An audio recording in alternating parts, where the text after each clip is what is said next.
Over the last few weeks, we have witnessed a lot of pure evil in America.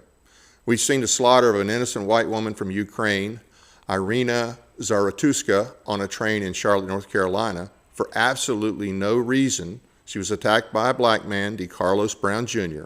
What makes it even worse is that other blacks sat by and not only allowed it to happen, but did nothing to help the woman as she laid on the floor bleeding and dying. I assume there were probably some whites on that train as well. He then slowly and casually walked off the train, carrying the knife, still dripping blood.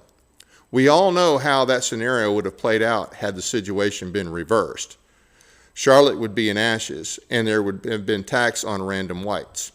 According to the news report, the man had been arrested 14 times, some for violent crimes, and his own mother was scared of him. But Charlotte, like most Democrat-run cities, is soft on crime.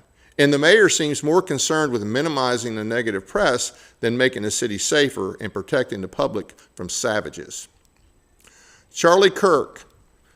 We want to first express our sympathy to Charlie Kirk's wife and family for the loss, and his parents, as well as any brothers and sisters. As you all know, Charlie Kirk was murdered by a leftist this week. I suspect it was really the Red-Green Alliance behind it. 22-year-old Tyler Robertson was turned in by his father. He was reported to have admitted to his dad that he killed Charlie. A rifle was recovered, but so far there is not any ballistics to match. Robertson reportedly is living with a man who is transitioning to be a woman. Charlie was an outstanding young man who was unabashedly Christian and conservative. He was having a huge impact on the younger generation with his open debates promoting Christianity and conservatism. He spoke out against Marxism, Islam, and the trans insanity that many young people have been sucked into by the left. He was wise beyond his years, and he was key to winning so many young voters for Trump.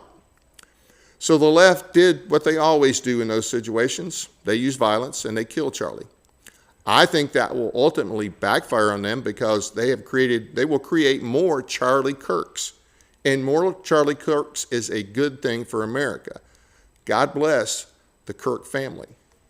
Now, also on that issue, it's just been sickening to watch all the people celebrating this.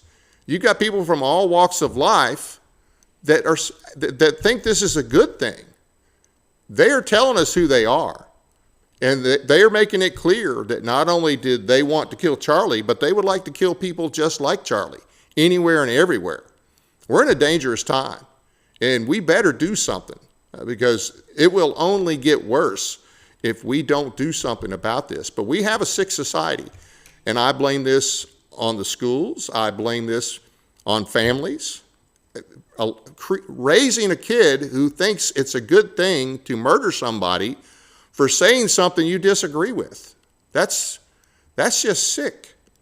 You know, most of the times in the past, when you have political violence, the person that's targeted is an elected official, maybe a bureaucrat, but just another citizen speaking his mind.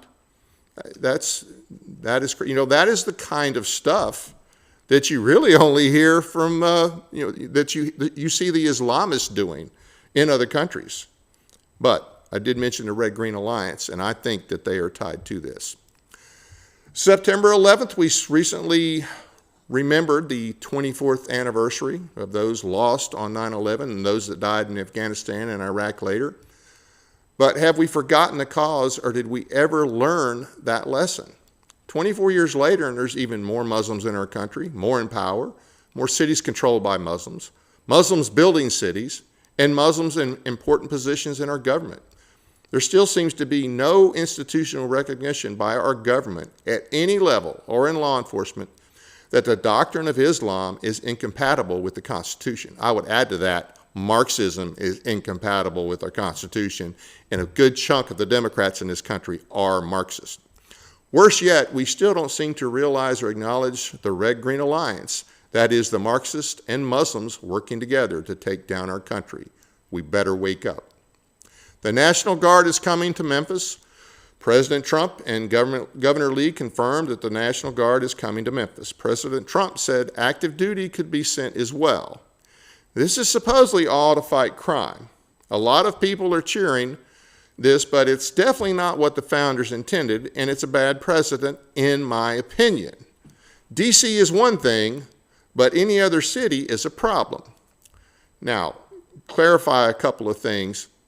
If the president can deploy troops called the Guard to enforce federal law, and if he may, I'm sure that some of this will involve ICE.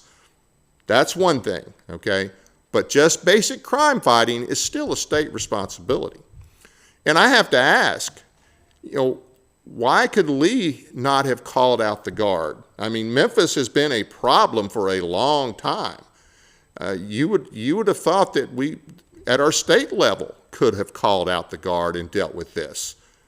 Really, not even before the Lee administration, past governors, past legislators, as far as I can tell, it's a failure on their part. It shouldn't take the federal government to come in and do this, whether it's being done the right way or not. But I think it's disgraceful that our state did not take care of this a long time ago. And Bill Lee's been in office, 7 years? Memphis has been a problem the whole time. What has he done? It seems like all that our supermajority wants to do is throw money at problems. If they pass laws, usually those laws don't have any teeth. And so that's a real problem.